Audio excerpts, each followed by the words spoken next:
Well, this evening we may be grateful for the air-conditioned banyan tree, because it would be rather warm somewhere in the Himalayas on a night like this.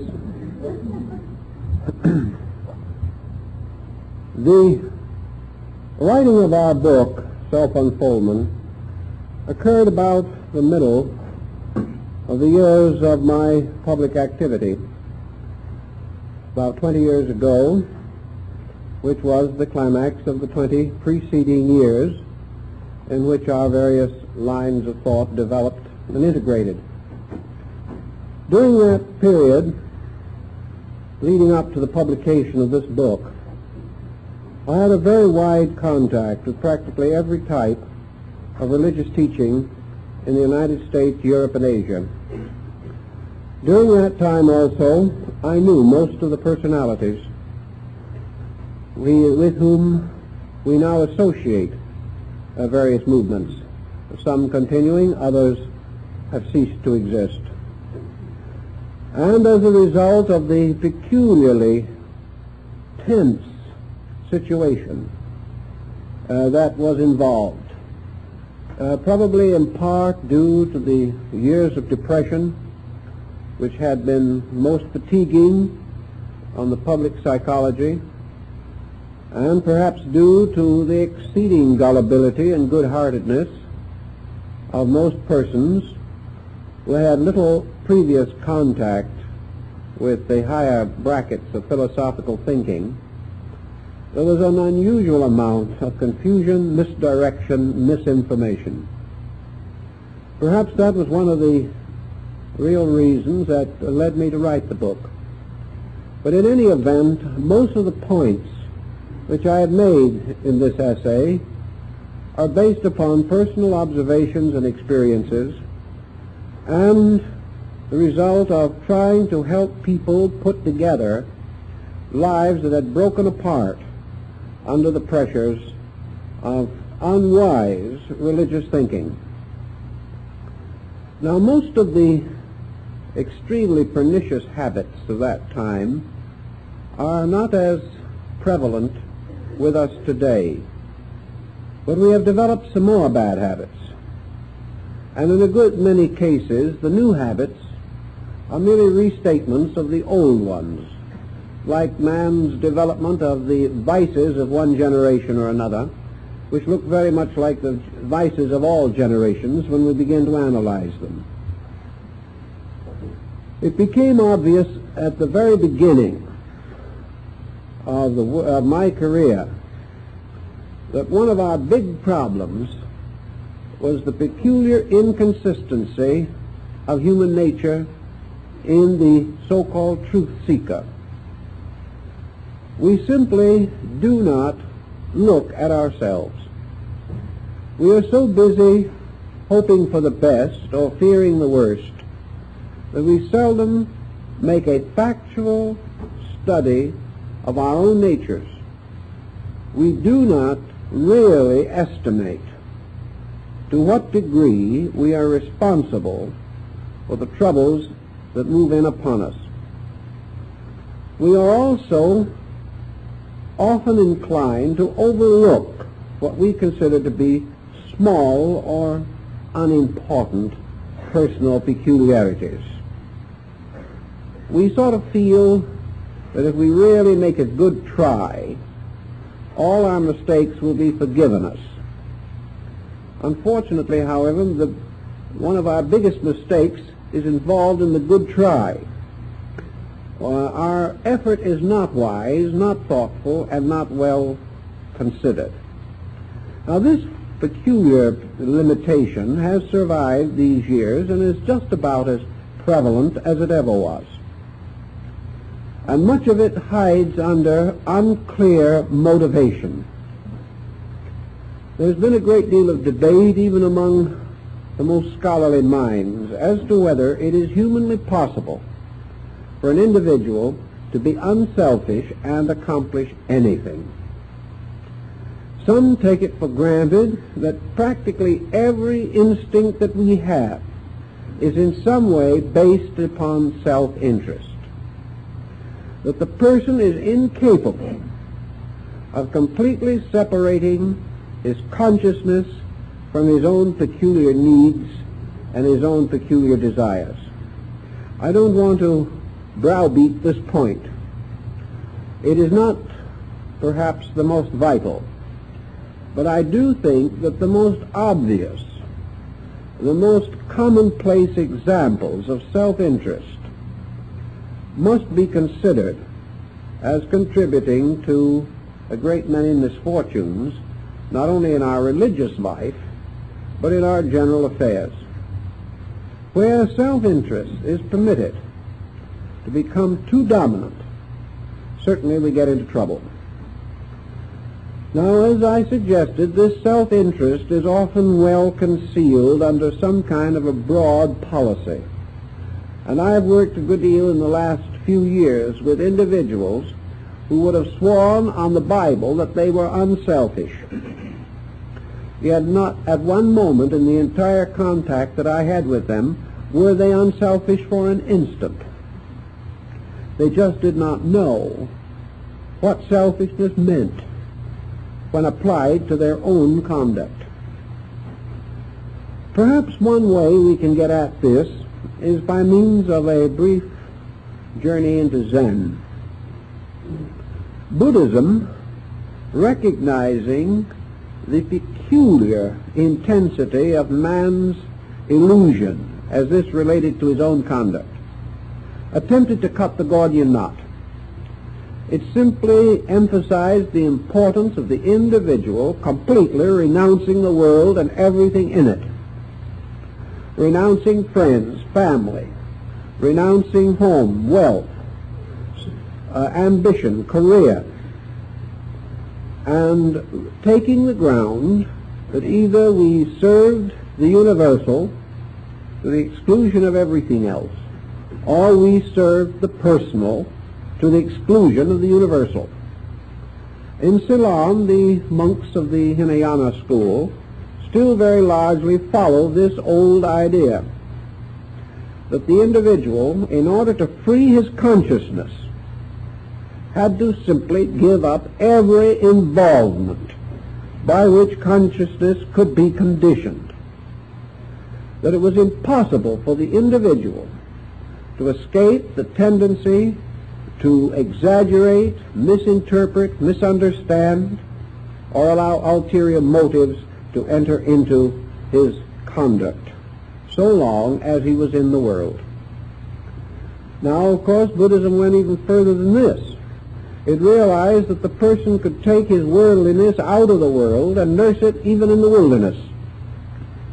And to cope with this peculiar problem of the worldliness in man, nearly every religion has set up some kind of asceticism to represent a major sacrifice of worldly attitude in the effort to attain a spiritual state. Now, this rather extreme measure has been attempted in the West. It has been attempted by Oriental teachers who came over here, some of them good and some of them bad, but sincere in their effort to create an asceticism among Western people. I've watched this for years, and the results have always been bad. The actual fact seems to be that the average Westerner is not an ascetic. His attitudes have been conditioned too long. There is too deep a rooting in what we term the Western way of life, which is a way of personal involvement in every instant of physical living. Yet there should be and has to be some way in which Western man, without being expected to accomplish the impossible, or have his equilibrium or even his sanity endangered by an asceticism which he cannot understand properly, there still must be some way for this person to grow, to build and develop a type of character that is suitable to his personal unfoldment and to the laws of living under which he exists. I think the Neoplatonists worked with this problem perhaps more successfully than any other Western group. They pointed out that a rugged isolation was not necessary, that actually growth was a use of the commonplace, that the individual could always use the conditions under which he lived and the situations in which he found himself as the basis for a proper and continuing unfoldment of his own nature. This, however, was not interesting in the times of Neoplatonism because it was not glamorous enough. Most individuals felt the need of a highly glamorized or highly dramatized spiritual code. It did not appear to them to be successful or satisfactory merely to learn to live better. They wanted some promise of mystery and magic. They wanted to believe that through some specific exercises they could either travel around the invisible universe or see things which average persons could not see, and sometimes they succeeded in seeing things that nobody ever saw. It was a rather mixed blessing, and I have known a great many of these characters who claimed to be out of their bodies part of the time and were obviously out of their heads the rest of the time. Yet they did not realize this. They were perfectly sincere in their belief that their own strange, wild way would accomplish the ends which they desired. I watched them through all these years of fantasy. I know they did not accomplish the end that they desired.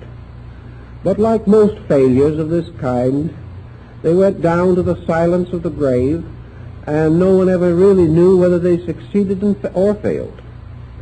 But I watched them, and I know that they failed.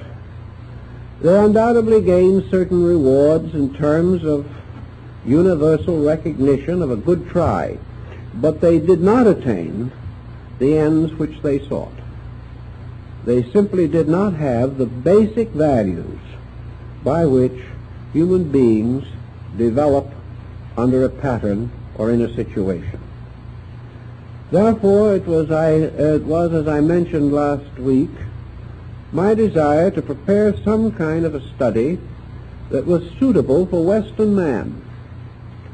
And in doing this, it became obvious that Western man had certain faculties which were useful, that he had his own problems which he also had to master, and that his way of growth was the integration of his own Western way, and that this integration could be helped by an increased understanding of the spiritual foundations of all peoples, for we have all in every generation and in every area been confronted by somewhat similar problems of stress. Therefore, what are the problems that beset every human being?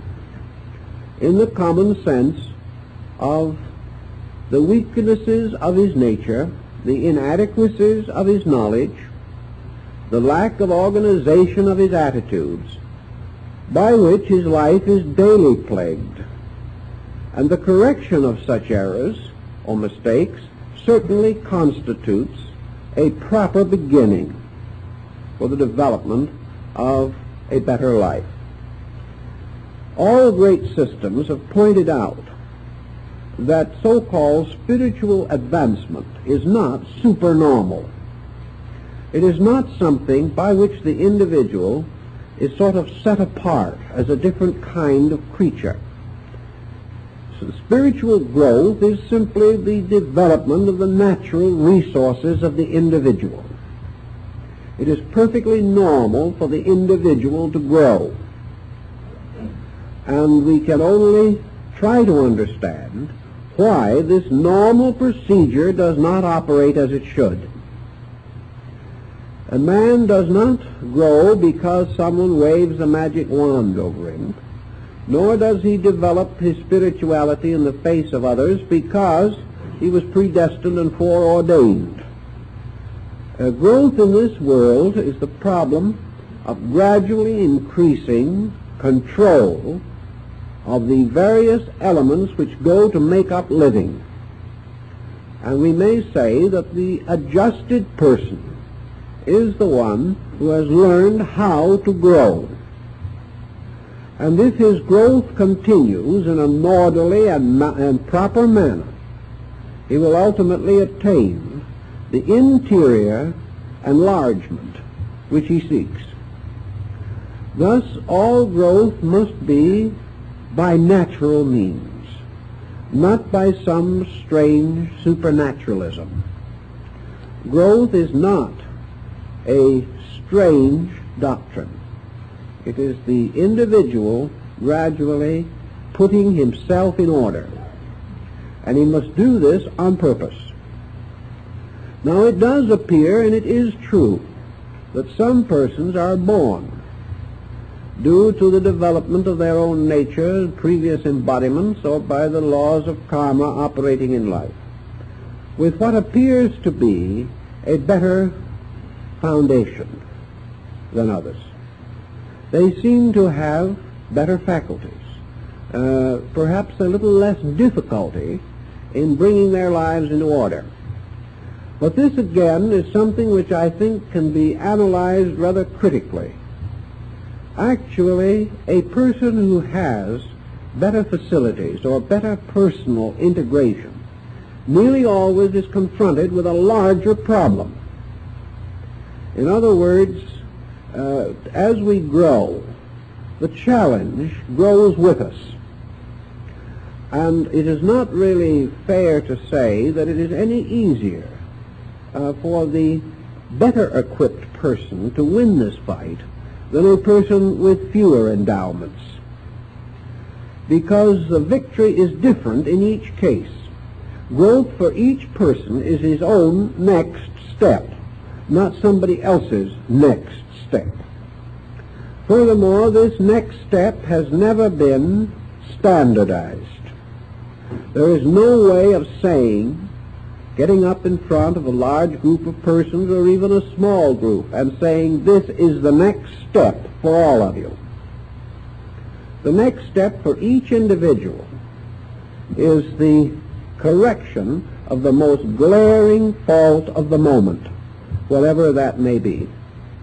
And this correction is actually best known to the person himself.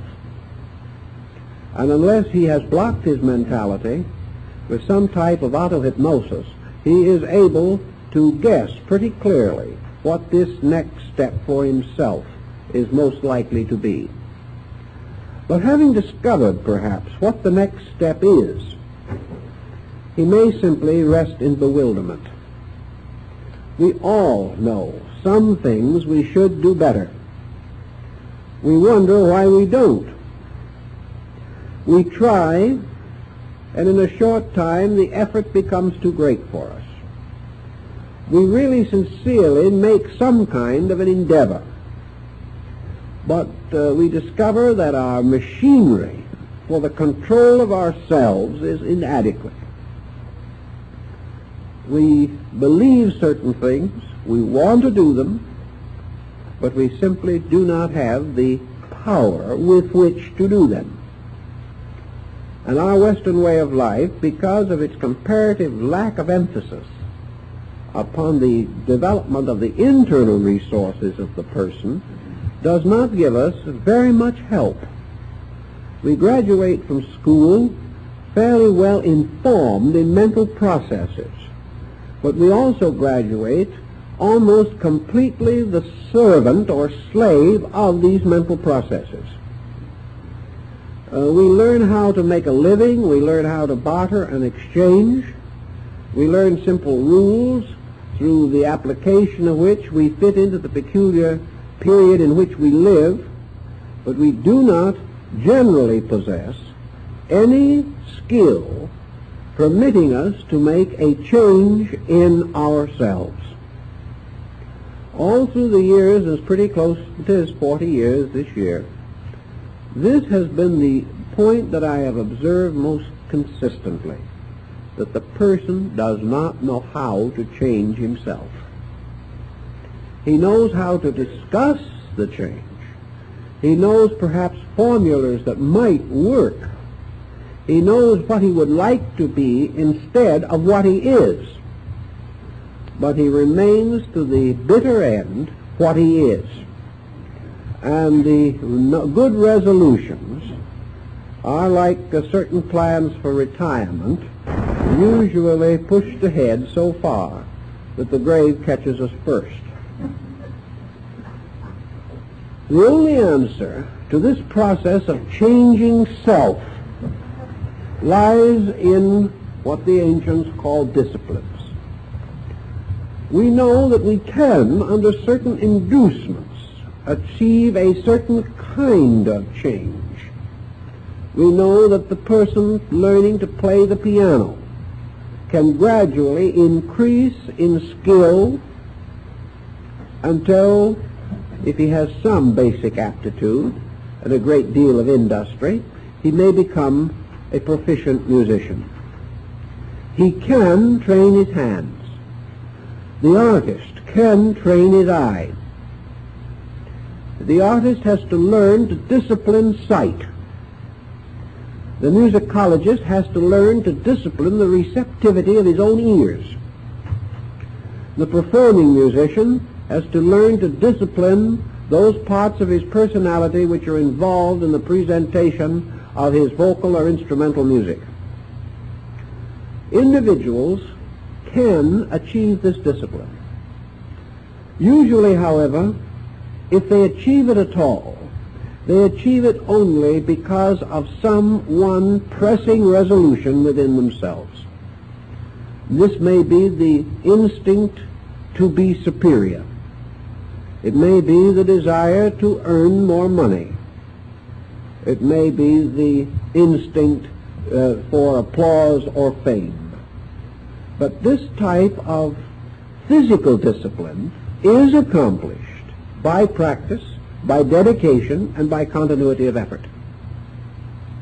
The individual who disciplines his physical faculties feels that he has achieved a great deal, and in large he has.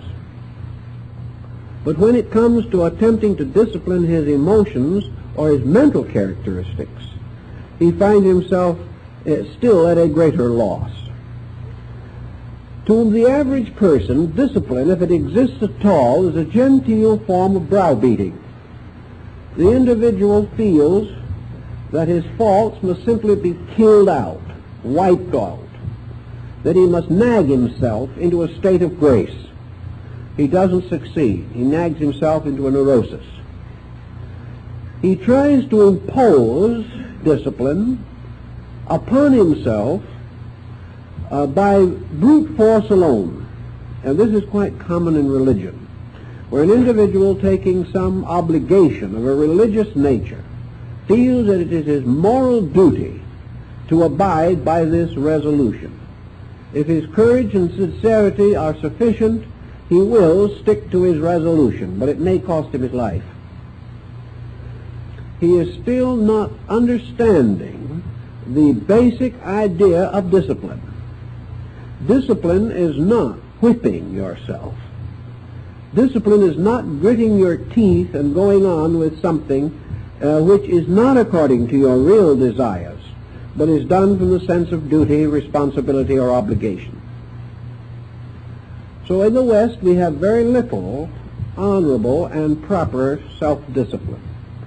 Children are not taught discipline even as much now as they were 25 years ago. And the general tendency today is that the individual believes that his right to liberty implies that he will not be self-disciplined, that discipline is a form of slavery, that the disciplined person is simply one who is inhibited, frustrated, or restrained from doing those things which he most desires to do. As long as this attitude remains, we have no progress in philosophy.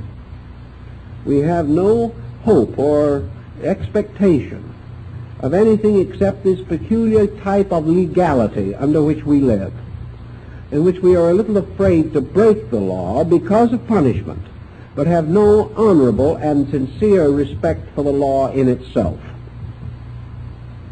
Discipline always suggests, therefore, some type of insight. The individual cannot become capable of various advanced disciplines without an adequate background in the principles of religious philosophy. He cannot step from the life of the sinner into the hoped career of the saint simply by conversion. He must have some understanding with which to operate. Censorship of his own action is not only a matter of strength, it is a matter of discretion. The person must wisely administer the various types of discipline which he imposes upon himself. For if it's all enthusiasm, he will certainly get into trouble. And enthusiasm of this nature burns out. And after a period of comparatively unrewarded effort, the individual drops back into his own ways and his old ways because he sees no longer any inducement to be uncomfortable.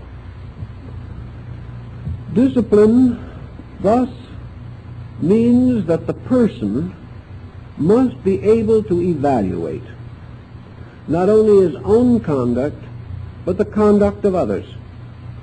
He must sense the direction in which his own effort should go, and he must strive very devoutly to keep balance at all times, and never permit himself to indulge in any excess of mental or emotional pressure.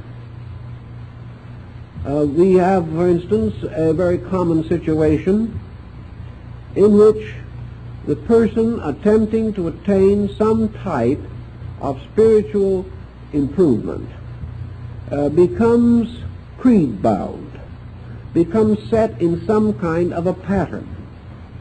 By degrees, the boundaries of this pattern become a slavery that can cause a great deal of harm.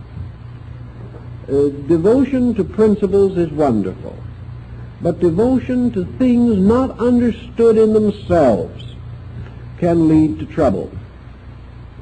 And today, many thousands of well-meaning persons who are seeking to grow for the glory of God have, because of the restrictions which they have placed upon creedal and sectarian considerations, have placed themselves in a condition where it is impossible for them to really experience the universality of anything.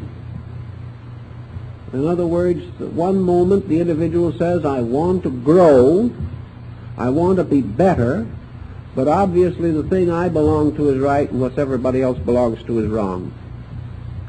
Or, very temperately and very nobly, what I believe is more right than anybody else's.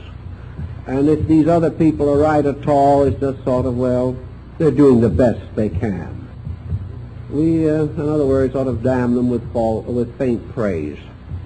We become intolerant even while we are practicing tolerance. We become creed-bound and sect-bound even while we are proclaiming the unity of life. And we become critical and condemnatory of others while we are devoutly addicted to the brotherhood of man.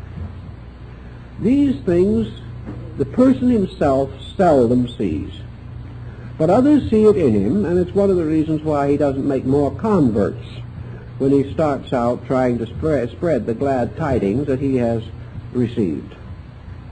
So discipline is a very skillful problem, and under our present pressures it is a little more important than ever before that we analyze the various procedures, realizing that we must build anew upon what we have and not upon what we have not. That we have certain energies which we have developed, certain policies and practices that are familiar to us. These must contribute the basic material for our improvement. And this is good in itself because it prevents us from making this unfortunate dichotomy in which we declare if one thing is right, everything else has to be wrong. To get out of that emergency, a little Zen is very helpful. So in this book, I've tried to point out these basic issues on the ground that we must begin to grow where we are with the facilities and faculties that we now possess. We must use the instruments which our time and our race has given us. And we must grow in a manner that does not endanger us or cause us to become fanatical, or perhaps more seriously than this, victims of some type of abnormal psychical aberration. The great danger in all these exercises and processes as handed down to us from the past has been the danger of aberration. One of the great French transcendentalists, Eliphas Lévy, said many years ago that the garden of Maya, or illusion, is filled with beautiful flowers, and around the stem of each flower is twined a poisonous serpent. It's a very interesting symbolism. And delusion is the penalty of ulterior motive. Delusion is one of the inevitable byproducts of the individual who is trying to develop the superphysical use of sensory perceptions without having disciplined the ordinary use of them. The moment we move from the comparatively small area of the known into the vast and inconceivable area of the unknown, we fall into the most dangerous of all conditions, and that is the state of mystery. Not one person in 10,000 can live successfully in a mystery.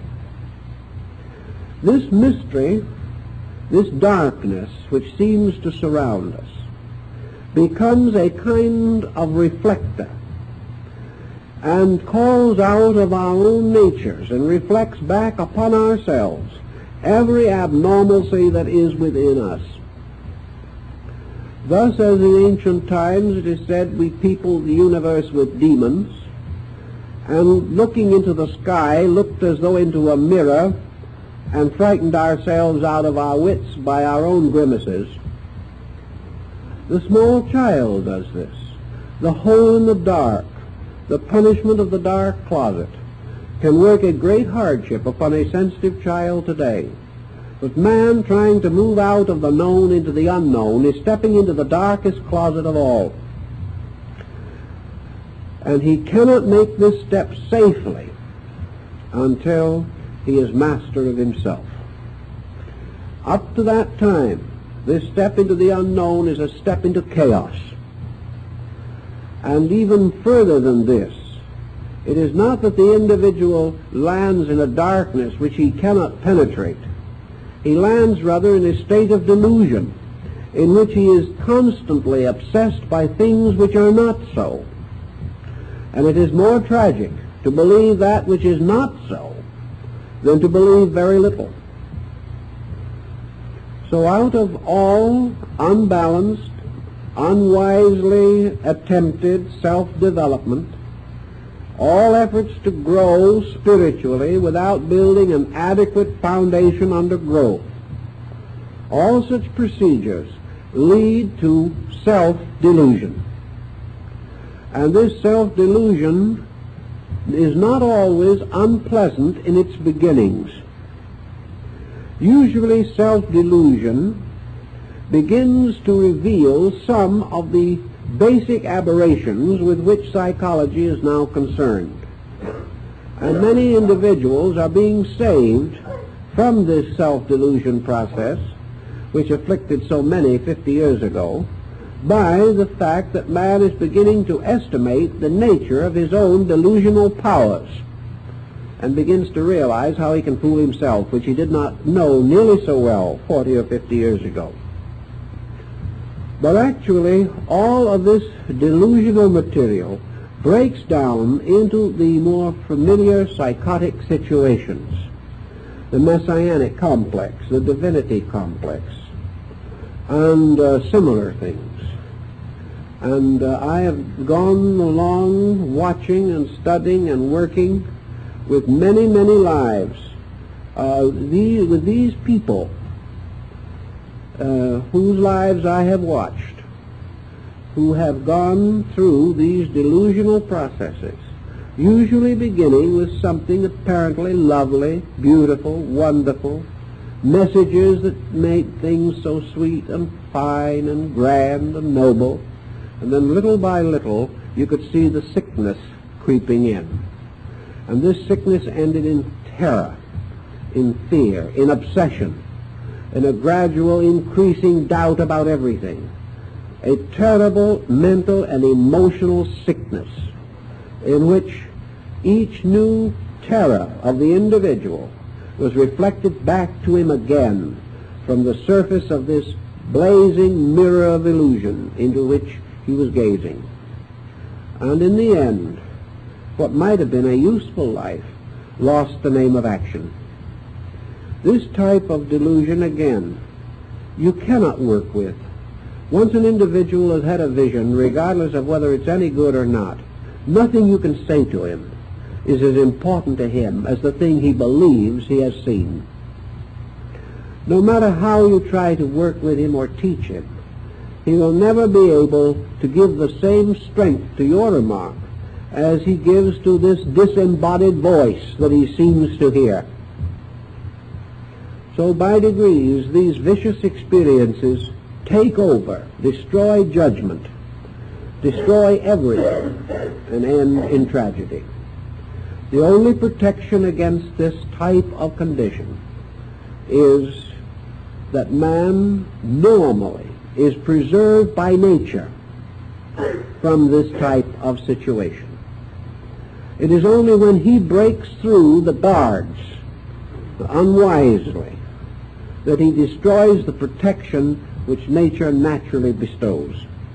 But once he becomes disoriented, once he loses anchorage with facts, once he is no longer able to estimate a fact from a falsehood, then he floats away into a terrible dereliction, a situation which too often cannot be cured in this life.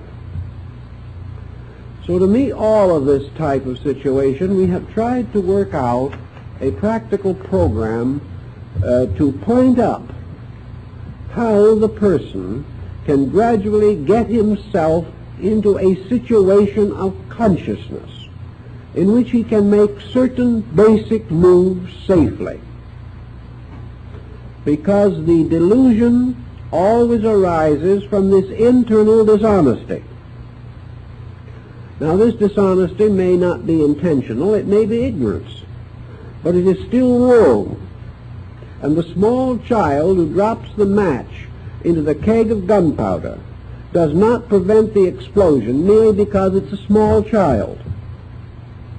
If we break these rules, we are in trouble. The only way that nature knows to keep us in line is to see that we cannot break law with impunity. So we have to watch these laws and live them to the very best of our ability.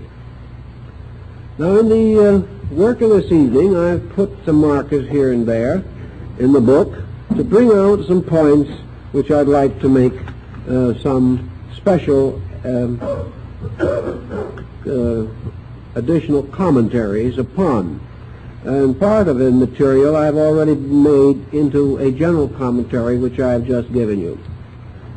In the fourth chapter of the book, under the general heading of placidity, we begin to take up a series of attitudes that are valuable to us. Let us imagine for a moment that you are on a boat that is on fire or are in an automobile which has gotten out of control, or in any desperate situation, you then realize, as perhaps never before, that your only hope of survival is a tremendous orientation. You must keep control of yourself. You have to use every faculty as acutely as possible to extricate yourself from this emergency. If you panic, you are lost. Now this is the same in connection with the personal growth of the individual. Security and progress depend upon not ever panicking. And the panic may be a pleasant one or an unpleasant one. The individual who becomes over-enthusiastic is guilty of the same situation as the one who becomes over-fearful. Always common sense, rationality, clear-sightedness, insight, these all function best if the individual keeps control of himself. So the beginning of our search into this more abstract sphere, as we begin in Chapter 4, is to emphasize the importance of the development of placidity in the temperament. If you have a certain placidity, if you are able more or less to accept, if you are able to observe and consider and reflect with a degree of separateness, so that it may be said that you can take a separate look at things. This essentially means that you can partake in many forms of knowledge without being obsessed or possessed by them. That you can take part in a discussion without being insulted or trying to insult someone else. That you listen to learn and not to criticize. That you are perfectly able to sit quietly a whole evening and let somebody else do the talking, instead of believing that it is your moral duty to interrupt. Placidity is this power to gently accept a situation without becoming emotionally or mentally involved, and at the same time alert to all the facts involved.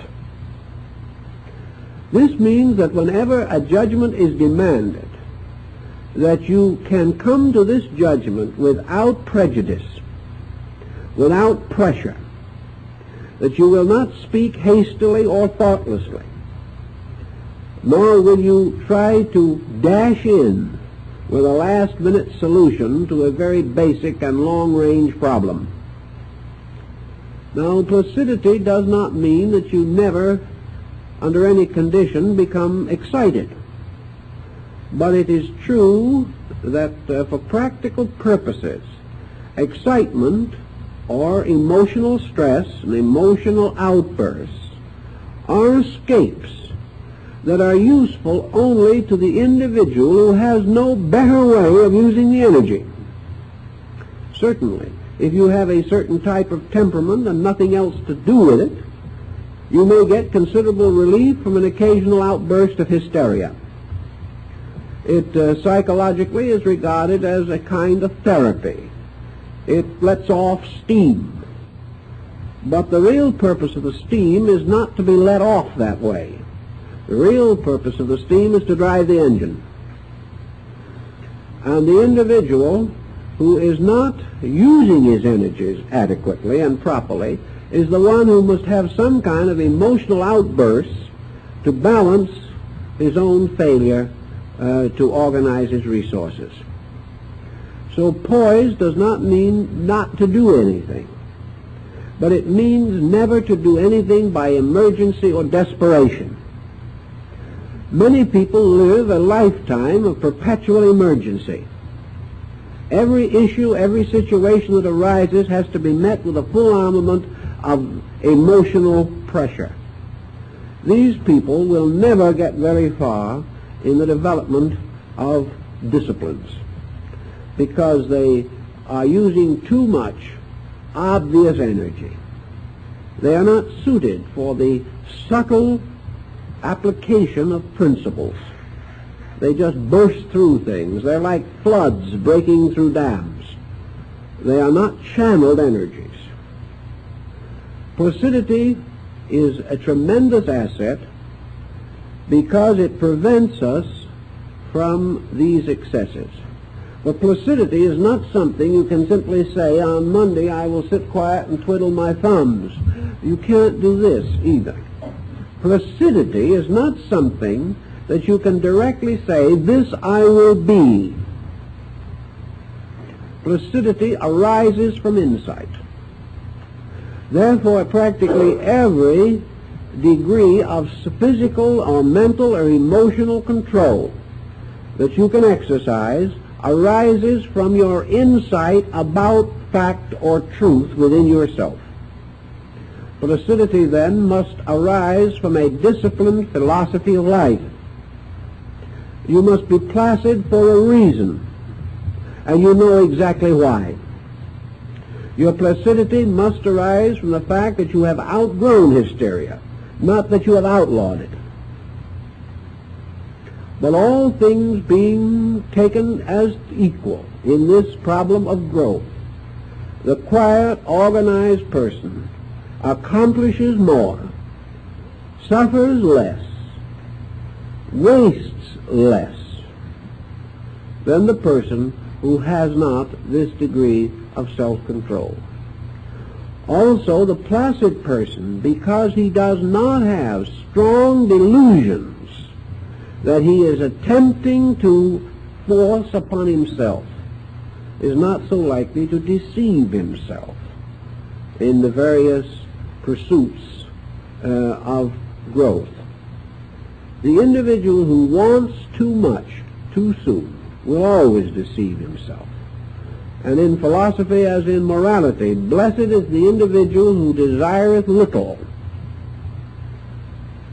because it is not necessarily true that he will receive little, but because his desire level is not high, because he is relaxed and comparatively placid, nature finds him the most plastic instrument for the achievement of her own purposes. And the conflict between self-purpose and universal purpose is less, where the individual is quiet and accepting by nature. Someone will say, well, I'm just not that kind of a nature. That's all there is to it. When I don't like something, I want to hit somebody. Well, we can say this and we can keep on doing it. These are choices that the individual has the right to make. That is part of this inalienable right stuff we read about. But if we make use of it in that way, we also have the inalienable necessity of abiding by the consequences. The individual who says that he is going to do it his way, regardless, must then, in good grace, accept the consequences. But this he seldom likes to do. He is the first to feel himself abused. He is the first to lose confidence in the universe. Not because he has ever given it a chance, but because it has failed to do or be what he expects it to accomplish. It's his own mistake. So this placidity involves poise. And poise is this ability to meet all shock and stress with a maximum of attentiveness and a minimum of wasted energy. If we could put the energy that is wasted by the average person to work in his life, he would live an additional 50 years in good health.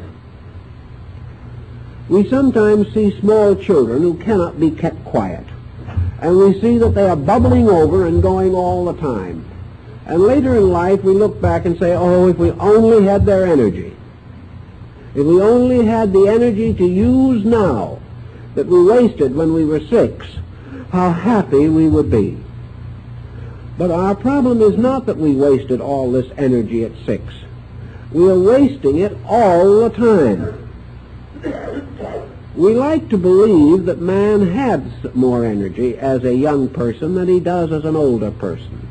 I think this is largely an error. I do not believe that it is a real loss of energy unless there is actual sickness. I think the matter of fact is that the older person breaks up his energy resources into too many patterns. He has 100 things to accomplish to the child's one. He has innumerable purposes.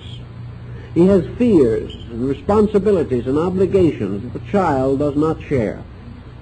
Therefore, he is wasting more energy than the child.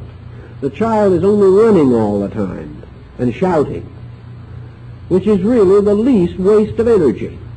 A good hard soak, a good half-hour's temper fit, will waste more energy in an adult than 24 hours of running, yelling, and screaming will waste in a child. Because the more mental and emotional stress goes with the use of energy, the greater fatigue. So our lack of poise, our lack of order, and our lack of self-discipline simply results in the perpetual exhaustion of our energy resources. The Chinese learned that, and so did the old Koreans. And the legends of these old gentlemen in the Diamond Mountains of Korea who lived quietly to the age of 160, and then, like the wonderful one-horse shave, fall apart of no particular ailment. These persons simply are individuals who have allowed their natures to run their full course, have gotten from the body all that it can give of support. It must ultimately be fatigued.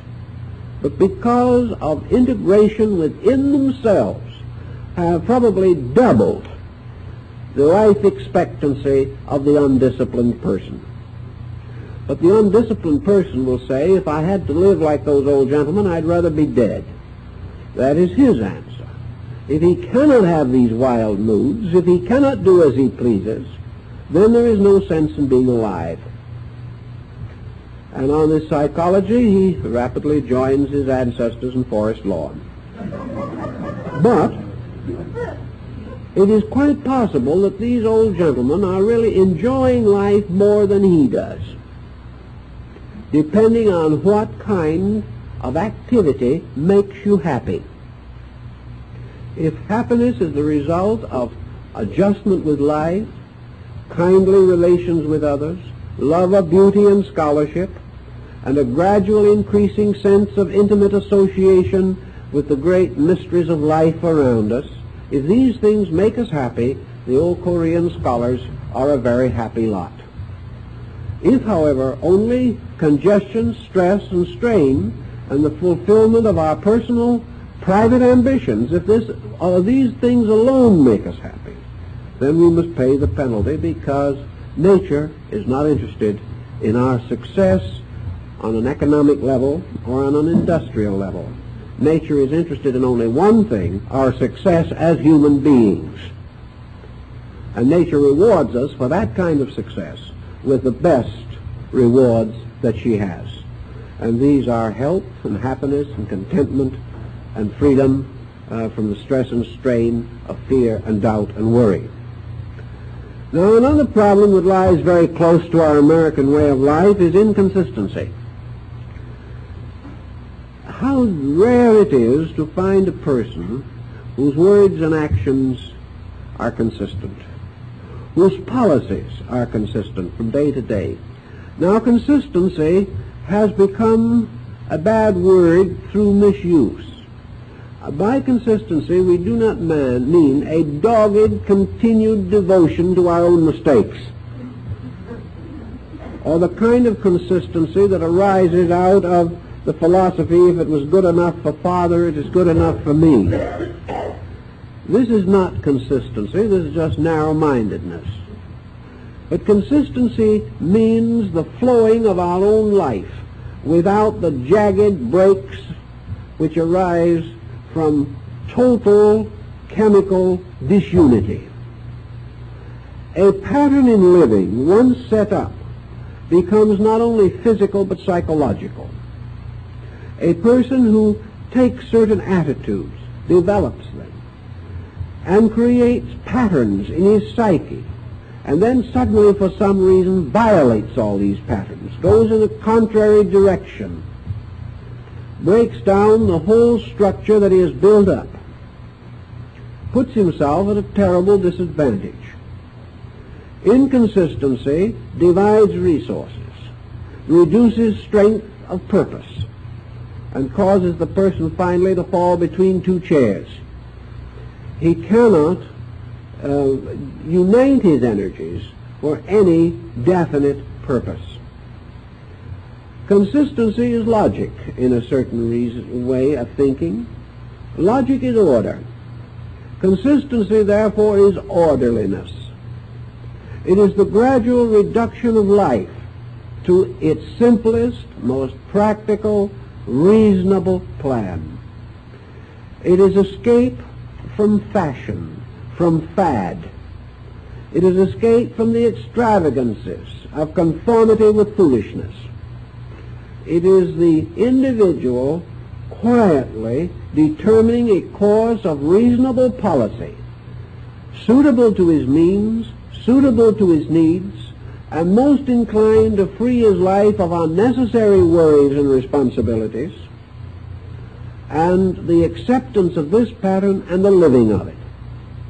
So in a sense, this becomes the simple life. Now, a simple life is not necessarily the life of Thoreau by the banks of Walden. The simple life is not a hut in the desert. The simple life is the individual living simply where he is. There is no great advantage in this idea that the simple life has to be an impoverished one. It is not what we have or do not have that determines these qualities. It is the use we make of what we have and the attitude we have toward it. And the person with a wrong attitude can get into as much trouble clinging to a nickel as another man can get into trouble with a wrong attitude in his effort to cling to $10 million. It is not the amount, it is the basic attitude. And simplicity simply means the direct living of life, clearing it of all unnecessary involvement, and freeing the mind and heart continuously for essentials. And essentials in this situation being the rudiments and elements of immediate personal growth. I have known probably 100 persons who have come to me and told me that they wish they had time for study, but they had this to take care of. They had that to take care of. One individual told me that they would like to take on the simple life. They'd love to have this kind of a gentle way of existence. They would certainly admire peace and quietude and freedom. They'd always wanted to be scholars, but they couldn't do anything about it because they had to spend 10 hours a day at the stock exchange.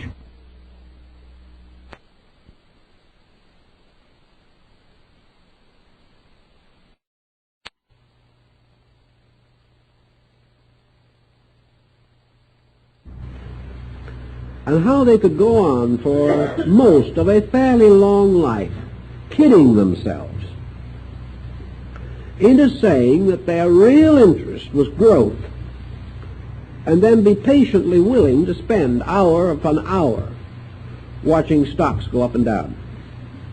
It wasn't because anyone was depending on them. It wasn't because of any need. It was simply that this inconsistency never meant anything. The individual never saw that far into the stone wall which was himself. And this situation, in one way or another, burdens many people. Another point we've made here was patience. Now, patience is a virtue which is much debated these times. Many folks say patience is no good at all. What we need is dynamic impatience. But if we must have any impatience at all, I think we should turn it to ourselves. and be impatient with ourselves for the stupid things we do. But broadly speaking, patience again is a letdown. It's this quietening down of the nature. The patient person is free from this tremendous impulse to force things. And this effort to force things is especially bad in religion. And the impatient people who are trying to force cosmic consciousness on themselves are not as few as we wish they were. The impatience to be like God, or the impatience to be with God, although I have not observed too many people impatient to get there by way of death. They're always talking about death being the return to God, but no one seems to be in an awful hurry to get there. But cosmic consciousness, yes. All these great things. Individuals, I've known hundreds of them, that joined a movement or an organization, were there for 8 weeks, did not become illumined, then immediately moved out and joined another one. We've got to get there in a big hurry. Of course, they never got anywhere. An impatience in everything in life breaks all probabilities of progress. So you see a whole series of related attitudes: poise, peacefulness of internal life, patience. All of these related attitudes have as their purpose to quiet us down, realizing that the growth of the person comes when the false motions are relaxed. It is only when false motion ceases that true motion can be noted or be apperceived within the person himself. Until then, he is a victim of his own impatiences. The outer mind is forever in conflict with what might be termed the intuitive apperception. In psychology, we suspect that this is the reason why so many of the essential archetypal symbols come to man only in sleep. Sleep is the most patient moment in the average person's existence. It's the only time when he is not trying to press his own purposes on something or someone. And in this state of quietude, the internal archetypal patterns move through him. The moment he wakes in the morning and starts to be filled with his own purposes again, these dream experiences have a tendency to retire and may even be completely forgotten. But here is an important lesson, that in the relaxation and quietude of sleep, the individual receives something from within himself, whereas the rest of the time he is forcing something upon himself from the outside continuously. As long as this forcing continues, as long as he is under pressure, he is like a politician who is under the domination of some other politician. He is no longer able to act his own part, to be himself, and must become merely a parrot for something that is not himself. So all these things point to the beginnings of an orderly approach to life. Now, most of Chapter 5 is concerned with concentration, and that is the natural outcome of the points that we have been already discussing. Concentration is actually the individual attempting to coordinate his own resources.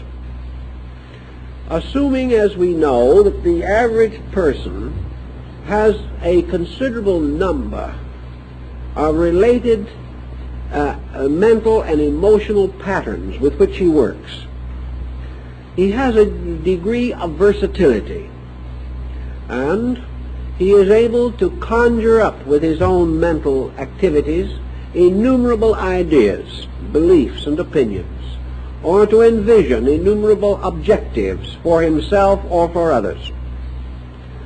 The tendency of the mind, therefore, is to become addicted to the immediate pressures of the moment, to throw energy in the direction of immediate interest. And whatever problem is at that moment most fascinating gets the attention. And then the next day a different pattern takes over, and that gets the attention. And by degrees we sort of inch our way in a semi-backward motion through life like the proverbial crab, dedicating our energy to the interest of each separate moment without any definite effort to relate these things or to pattern them or to put a purpose or a continuity into this mental activity. As a result, we may become jacks of all trades, which at a business level is not good, because it means that we have a number of half-developed abilities. In the mental and emotional life, we have an innumerable number of unfinished ideas, some of which perish in the void, others return again to the subconscious, and others still linger along, but without sufficient libido to ever develop anything. Against this type of person, we have the so-called one-track individual, who is usually a complete success and a terrible bore. The one-track individual who has narrowed himself in his interests in order to attain depth. So your individual who gets depth is narrow, and the individual who gets breadth is shallow. And this combination is everywhere obvious. The purpose of concentration is that the person who is beginning to appreciate value, who begins to know what he really wants to do or to be, and who is particularly interested in the integration of his own life into a constructive pattern, realizing that this interior integration is going to move into manifestation and make him a better adjusted person in this world also. This problem of concentration is the gathering up of energies, otherwise to be wasted or lost, to achieve penetration, like the focusing of light through a magnifying lens, by means of which the rays of the sun are brought to a point which gives them burning power. This concentration of faculties and powers means that in some direction we begin to make essential progress. We know that this concentration is necessary to general achievement, but we do not realize that it is necessary to the particular integration of ourselves. The person who cannot concentrate at will is denied the strength of his own resources to the achievement of the ends which he desires. Most individuals who do try to concentrate achieve it through a sort of automatic addiction. A man like Edison could probably hardly ever get his mind off of his inventions and his formulas. He had become completely identified with a project that took all of his energy and all of his time. He concentrated automatically. But to the other and to the average person, concentration is something that has to be developed. We have to gradually gain control of ourselves. For he who controlleth himself is greater than he who taketh a city. And this old statement is just as true today as it ever was. So the Indians and the Chinese and all these ancient peoples had their philosophic symbolism about the concentrational processes. And in the Self-Unfoldment book, we take up several of these procedures, always remembering that physical symbolism must in every instance be interpreted into its, might say, universal meaning. For example, we speak in here in one section the description of the old Buddhist Arhat, who, preparing himself for the meditative life or for the meditative experience, first seated himself and then gathered his robes about him. Now this sounds like a very nice bit of thespionics, but it is really an entirely different situation. When the Eastern monk or the Eastern philosopher or the Zen mystic is told to seat himself in the law, it does not mean that he's going to bring up a chair or find a rock and squat on it. To seat oneself means to establish oneself. It means to place oneself on a firm foundation. And in the Buddhist symbolism, the old arhats or the bodhisattvas are most frequently represented as seated in the open blossom of a lotus. Certainly no lotus was ever that size, but that has nothing to do with the symbolism. It is much better that way. The lotus is the symbol of the unfoldment of the universal mystery. Therefore, to seat oneself in the lotus is simply to establish oneself in nature, to remove all conflicts or all inconsistencies which make the earth beneath us an uncertain ground. To seat oneself means to resolve. We are told that in the illumination of Buddha in the deer park at Sarnath, now at the Bodhi tree at Bodhi Gaya, later he spoke at Sarnath, but the original revelation was at Bodhi Gaya. It is said that he finally seated himself under the Bodhi tree, and he made an obligation or an oath in which he stated that he would not move from that place until either death released him or illumination came. He would not stand up again. He would remain there, seated under that tree, until either he died or the truth was made known to him.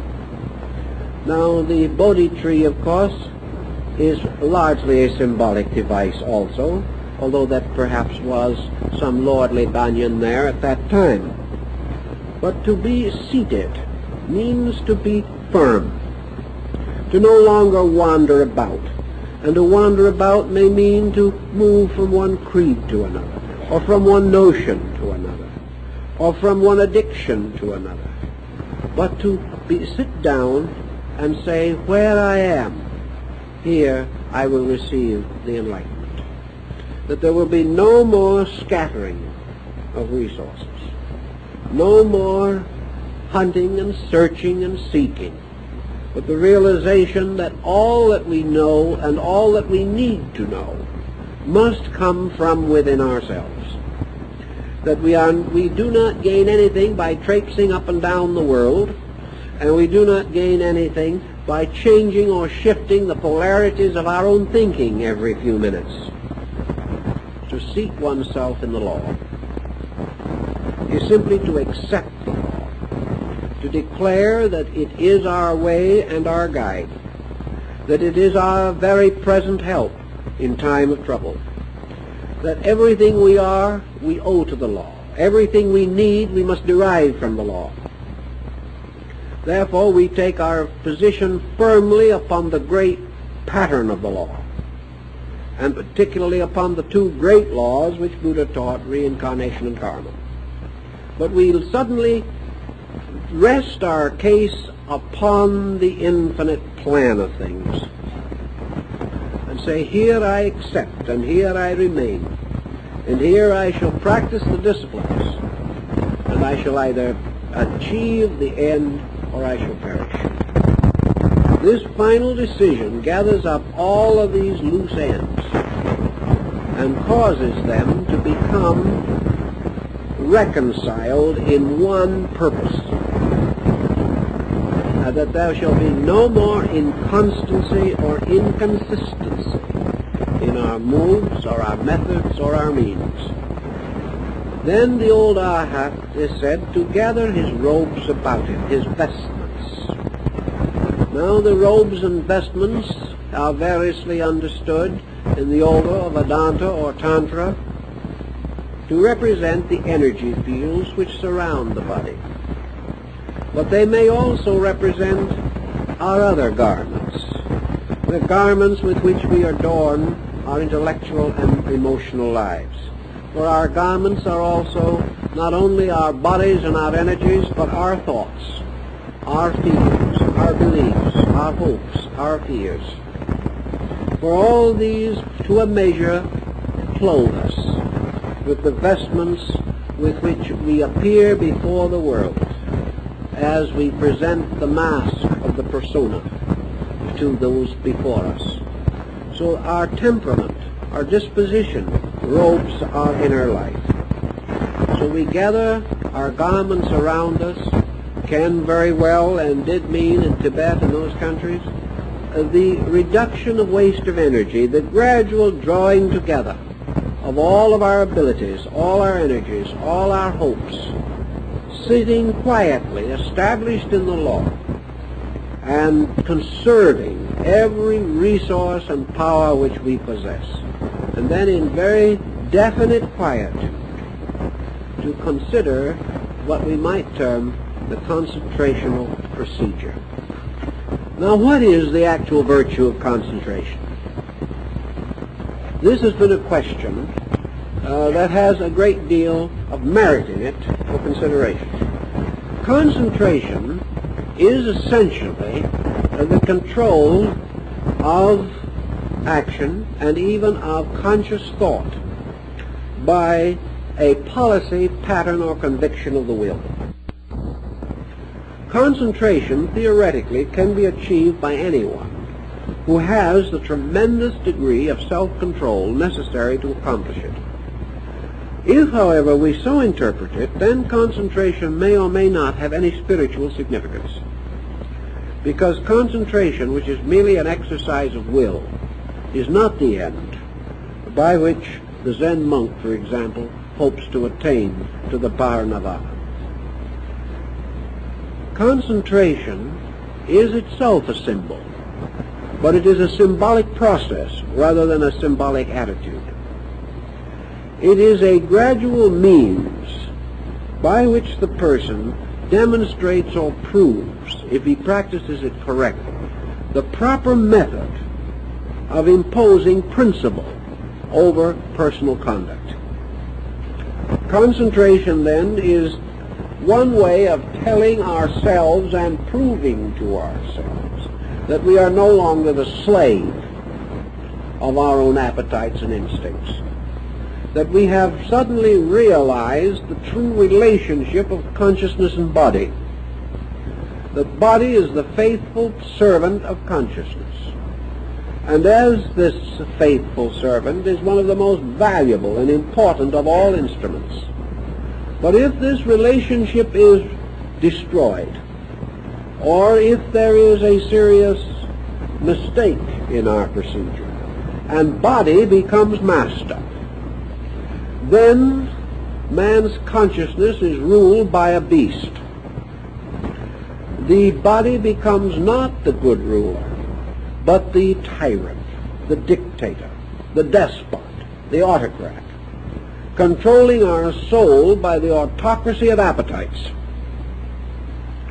The body will not even be able to preserve itself in this way, because it lacks the unit of consciousness by means which man is able to direct body, but body is not able to protect itself.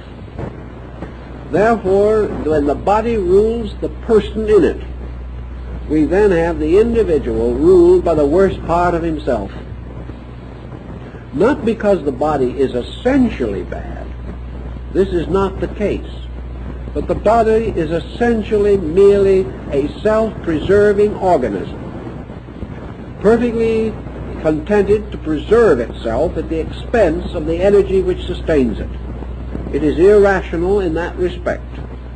But as the instrument of man, the body becomes a wonderful and useful media for the transmission and communication of knowledge, ideas, understanding, and experience. So our problem in concentration is to demonstrate, more than anything else, the fact that we can concentrate. The victory is not in the thing we concentrate upon, but the fact that we attain the power to turn our attention naturally, easily, and without pressure or force, according to our own purpose.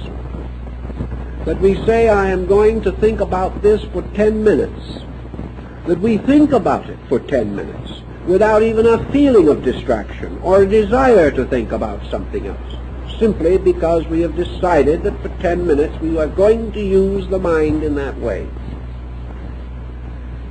To start such disciplines at 40 or 50 years of age is very much like trying to correct a delinquent child in its late 20s.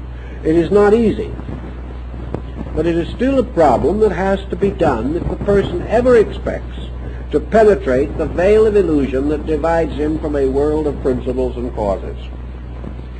So in our particular problem, the real end of concentration is not this browbeating, not this sitting with your eyes closed, your teeth clenched, and both hands desperately grabbing the chair arms, trying to think of God when everything else is coming along. This is not concentration. Nor is it concentration to sit all day in some beautiful blue haze of memories, thoughts, and recollections, or dreaming about the wonderful time when we were initiated into the temples of Egypt in some summer land of our own imagination. This is not concentration. Nor is concentration the process of sitting with your eyes densely and tightly closed, demanding infinite supply. It is not the individual or sitting with a rigid determination that he is going to influence his friends, his neighbors, and his enemies. These are not concentration, because concentration aimed at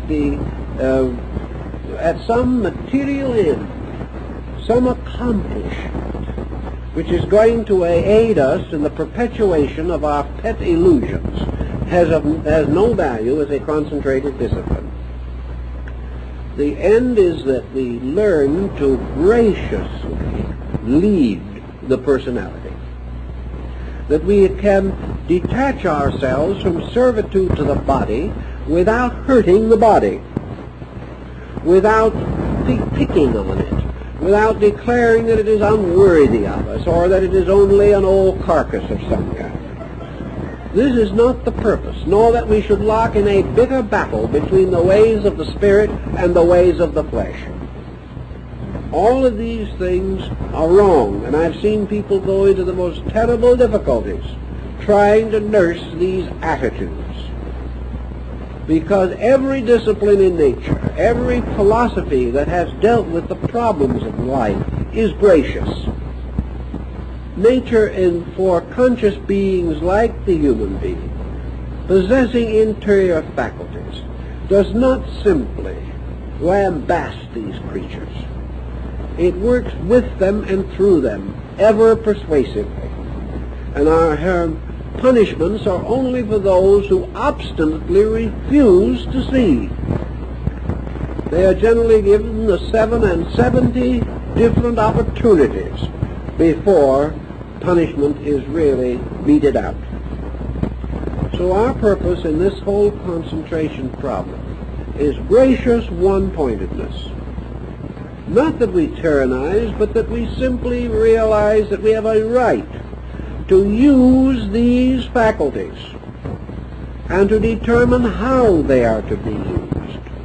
And that through our general studies and disciplines and thoughtfulness, through our philosophy and our religion, and through the counsel of the great teachers from whom our essential knowledge is derived, that we know approximately how these faculties should be used.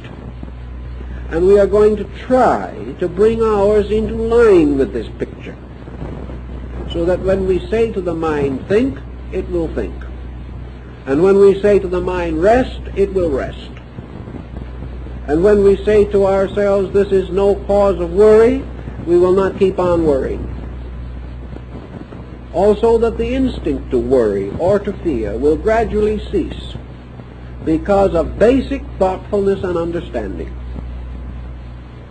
But by concentration, as an exercise, we do achieve gradually this sense of orientation, this sense of leadership in the compound of our own bodies. Lack of leadership is what causes worry, fear, procrastination, mistakes, which lead in turn to further confusion. Whereas proper thinking, directed properly at the proper time, removes most of the causes of the troubles from which we must later suffer so miserably.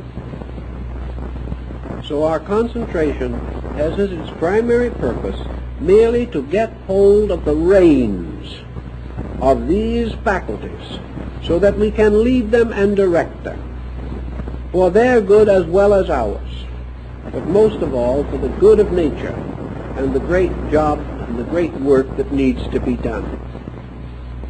Now, how are we going to particularly practice this concentration? I've told you before many times, I think, of the delightful incident that was told to me by someone who had started a few concentration exercises. They said, I've just never been able to understand it. The moment I keep quiet for a minute and get just nicely started in my concentration, I itch somewhere. Well, this is just about the way it happens. The moment the individual attempts to control himself in anything, he either itches or hurts. There seems to be nothing that you can do to escape this procedure. And you'd be surprised at the successful people who have wonderful reputations for accomplishment, who are utterly bewildered at the thought of actually holding the mind under their control for 1 minute. It's just not even possible. Well, with the mind so completely out of control, how can we expect our lives to be in any better condition? If we are the complete victims of whatever mood passes through our mental-emotional complex, how can we ever have world peace or individual peace? Plato, the great teachers, the great religious leaders have all pointed out the need of the individual to achieve a certain integration, a control of his own life. Now, concentration is a discipline that has to be adapted very largely, again, to the temperament of an individual. There are individuals who have used very strenuous procedures. There are Indian sects, for example, that will assign themselves some peculiar duty requiring concentration. And every time, through thoughtlessness, they fail to perform that particular duty, they simply take a knife and make a 3-inch slash in their arm. And by the time they've made 400 or 500 slashes, they become quite thoughtful. Now, this is a very extreme method, and we hardly advise it in the West. But the point is that these people so greatly value the concept of finally gaining control of their own thinking that they're willing to go to terrific ends to achieve this. They have realized what we have never learned, namely that this control is the basis of all forms of happiness that we seek. That without self-control we can never be secure in anything. For the average person, however, simpler and gentler methods generally will work with patience. We had in the years gone by, we've had the meditators and the concentrators in huge numbers. And I've noted that it also became a kind of escape for people who were a little lazy. This concentration became the means of the great do-nothing. In fact, some reported to me that it was wonderful because they always went to sleep after the first 2 minutes. It became a kind of discipline in private indolence, and that was not the purpose intended. Also, concentration with a little imagination tossed in to season it could lift the individual out of the commonplace into an imaginary world and make a high-grade introvert out of him in a short time. He wouldn't even want to come back to this common world anymore. He would much rather keep on meditating until the judgment day. This didn't work. Actually, the answer is that in controlling yourself, you must also control yourself.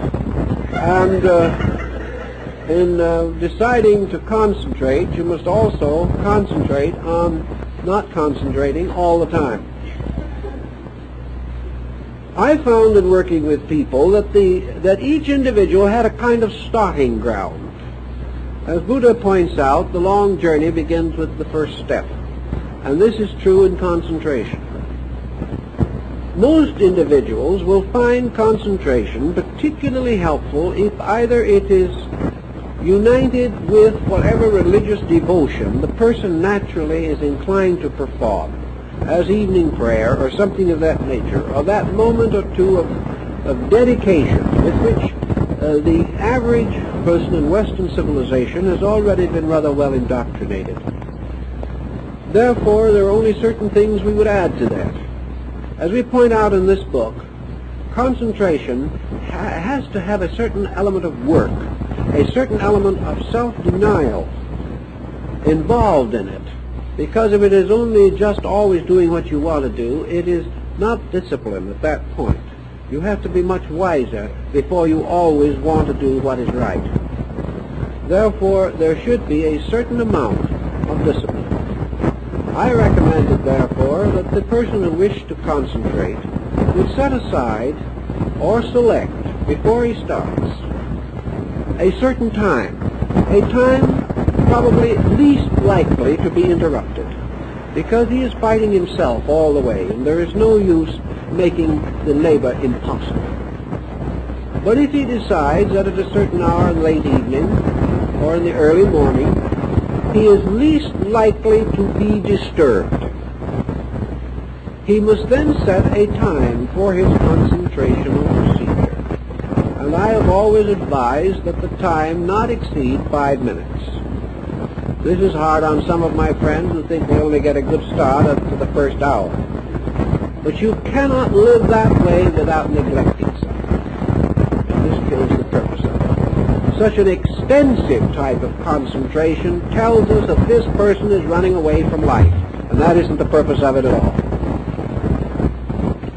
And also, it would be very difficult for the beginner to actually concentrate that length of time. Almost impossible. There's bound to be a lot of wool gathering along the way. But in 2 or 3 minutes, concentration can be possible. The person choosing a place, his foundation, where he establishes himself, a fairly comfortable chair, or a pleasant place where he is not likely to simply go to sleep. And then beginning the process of determining one-pointedness. Now, in the beginning, one-pointedness is very difficult, especially with abstract thinking. And I do not advocate what some have, namely the setting of this point of concentration upon some chakra or invisible structure within the individual himself. I've seen this get into a serious lot of trouble. I know one individual or group of individuals who were trying to concentrate upon the pineal gland in the brain. Of course, they did not know how. If they'd known a little more, they would have gotten a third short circuit. They didn't get that, but they did get a number of headaches which were quite unnecessary.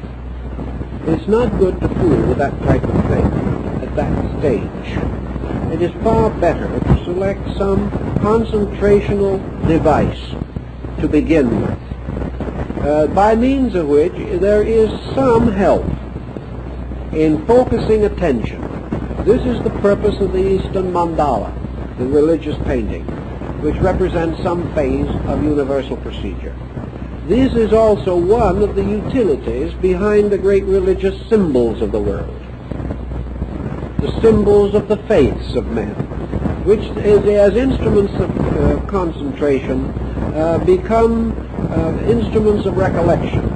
They enable the individual to draw upon certain resources within his own nature for thoughts, for visualizations relating to these symbols.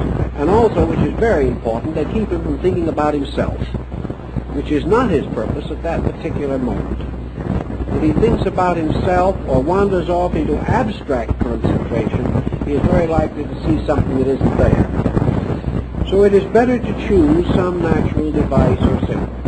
Now, the nature of this is not important.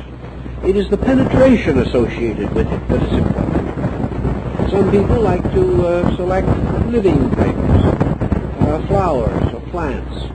And I've often felt that a very fine concentration device for Western man would be the miniature living tree, the bonsai tree of the Japanese. But it could be a little plant that you have yourself cultivated in your garden, which would make it all the better as a concentration symbol. Or if you do not have such facilities, then to secure a small potted plant and have it live with you. But this is not necessary, but this is one way. A simple little device, an image, a design, a work of art, even a beautiful picture in a book, can be the type of thing which simply forms a catalyzing agent. It gives you a little something to draw your attention with. You will find also that even with this symbolic help, it is not easy to hold the attention very long. Now the question arises also, how much should we whip this attention to force it to remain upon the object of concentration? I would say in all common sense that the beginner will probably have to use a small amount of effort. If he merely gives up the moment the mind wanders, he'll give up almost as quickly as he begins. He can't help it. Therefore, I would say that for a beginner starting out, if the mind wanders away from the symbol, that he may draw it back, not too forcibly, but with sufficient intensity to make it focus upon the mood or the symbol or the idea involved. However, if the symbol or if the mind drifts away from the symbol 3 times in the course of a few minutes, I would say that after the 3rd time it is not effective to try and draw it back. Then the person should simply pass over that and go on, and the next day try again. The purpose of the device of concentration is the regularity, which can become inconvenient. The more you try to become regular in this, the more often interruptions will intrude themselves. So you have to gradually exercise a certain amount of discipline. In the book, I have suggested that the individual should accomplish his concentration time with not more interruption than once a week. That he may, to begin with, allow himself this interruption of once a week. But the rest of the time, in that, he must have 6 days in succession, or 6 days out of every 7 without interruption. This may mean he has to cancel a social engagement, or miss something on television, or some other horrible calamity. But he must be prepared to sacrifice something. After all he is hoping to gain is his immortal soul, and he must sacrifice a little something for it occasionally. If the concentration discipline is gradually developed, then comes the problem of how we are to look at these symbols, or this object. How are we to understand it? We certainly do not wish merely to gaze at it until we're cross-eyed. That is not a virtue, in spite of the reports of some teachers in that direction. The purpose of concentration is not to develop a glassy glare at the object. The purpose of concentration is to become increasingly aware of the penetration of this object with consciousness. If, for example, we have chosen a living thing, a tree or a flower, a little plant or something of that nature, the purpose of our concentration is to achieve a rapport with it, to become aware of it as a consciousness, to attempt to understand it and the processes of life which are involved in it, to understand its livingness, to understand, as in the case of the plant, its growth, the unfoldment of life through it, and to gradually visualize within ourselves this growing thing as a symbol of the growth of all things. The mandala is always the symbol of a universal, until gradually we come through this concentration to the simple, dynamic inner experience of the truth of growth itself. Another symbol might give us the dynamic of the truth of beauty, or the truth of order, or the truth of mathematical progression. Whatever the subject may be, the purpose is that the symbol shall unfold itself into a manifestation of universal law. That out of this concentration we shall become aware, more intimately and more directly, of the great sources of instruction, of knowledge, of life, and of reality around us in nature. Finally, all of the mandalas, Tibetan, Chinese, Hindu, even European, where we occasionally find them, are representations of the universe. They are symbols of the infinite processes of existence, and our purpose in using them is to become aware of this livingness that the symbol portrays. The final end of the concentration is therefore a kind of prolonged, gently sustained attentiveness, in which gradually we make ourselves capable of receiving a connected report about life. That this report is not broken up by our loss of attention, for the inflow of universal wisdom is never slowed or broken by anything except man's inability to receive it. Therefore, it is the breaking of the instrument of reception that cuts us off from the cosmic consciousness of things constantly. And the fragmentary nature of this instrument prevents us from tuning in at all without a certain amount of discipline. So discipline enables us to tune in. It enables us to turn our attention at will or according to need, and to become receptively expectant of the inflow of the truth of matters, as this truth is available to us at all times. Lao Tzu, the Chinese mystic, knew this. Sitting as a boy on the side of a mountain without a book, he found that all learning was available to him if he could receive, and that this reception meant the complete integration of his faculties. Not that they became wise in themselves or learned in themselves, or that his mind became skillful in all matters and in all answers. The mind was simply the understander, the acceptor, that by means of which the incomprehensible truths of life were made comprehensible. The real use of the mind is not that it shall express man's desires, but that it shall reveal to man the divine desires, the things as they are.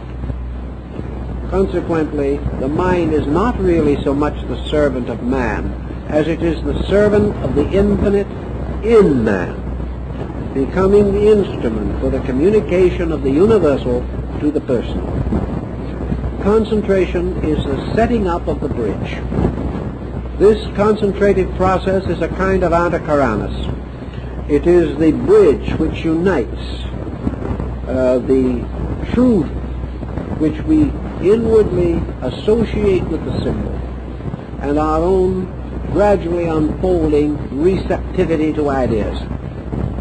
Thus I feel that the concentration discipline has as its primary purpose merely to place man in rapport with the thing as it is. If he is making an engine or a machine, or if he's driving a car, concentration of one kind makes him alert and careful and thoughtful in the driving of the car. Another kind of concentration, however, may make it possible for him to discover the law in the car.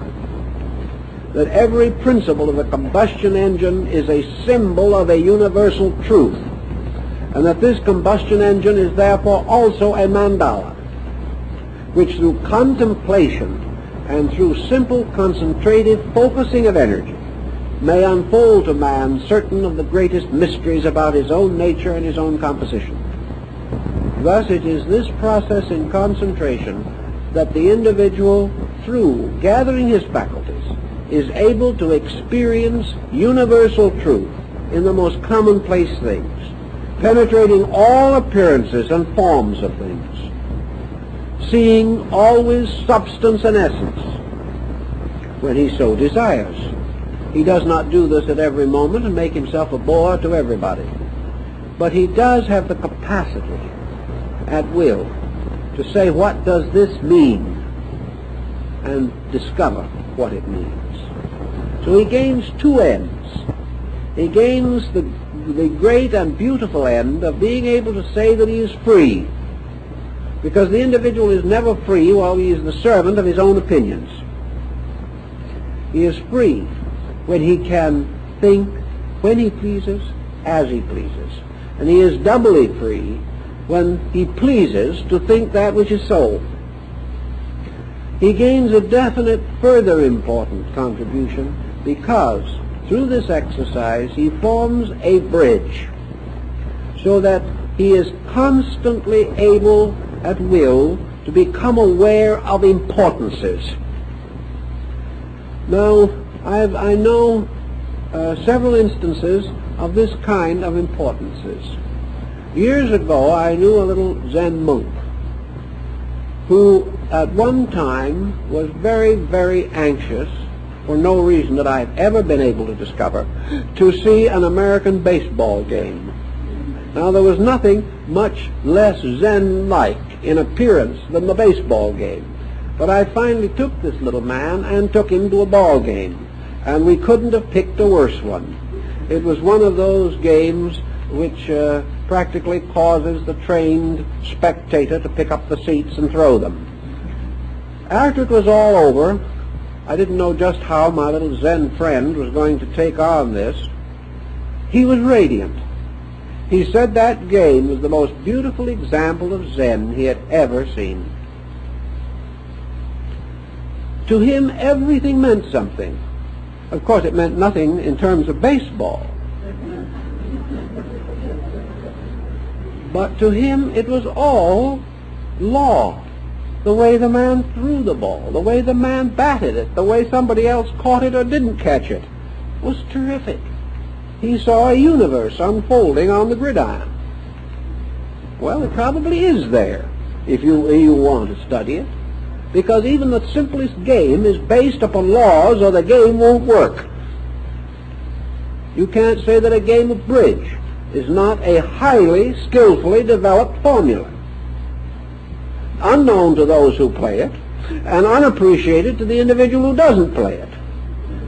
But we cannot say that it has no message or no meaning. It depends upon what we can do to vitalize that meaning. And under concentration, the universe opens up into an infinite area of valid meaning. And all the doubts and fears and miseries and worries we've had about the universe dissolve. And in their places are these magnificent areas of experienced certainties. Thus, concentration, I think, is a very valid discipline if it isn't overworked.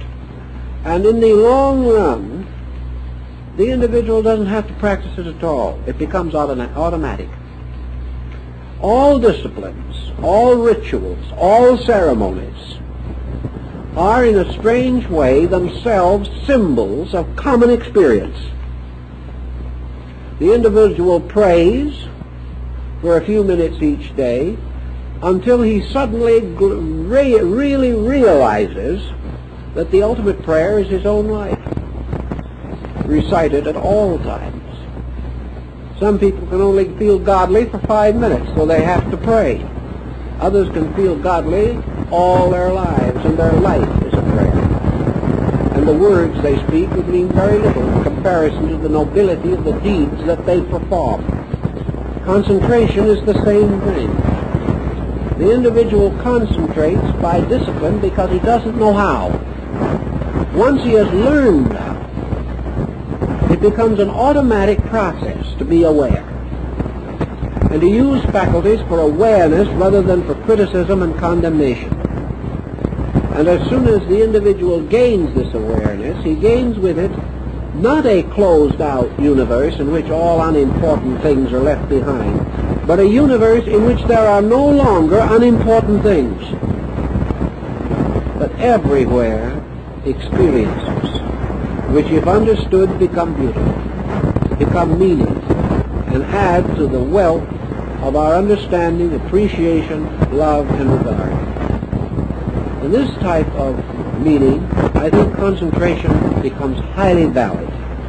But concentration to get what you want, in the common sense of the word, I do not regard as valid, unless what you want is simply the power to appreciate the beautiful. If we do not ask for things, but ask only, as the old monk did, for the power, the insight to see the good that is, then gradually the concentrated faculty develops, changes our lives, and makes us gracious, wonderful, and acceptable people. Thus the discipline actually becomes a sacramental way of life.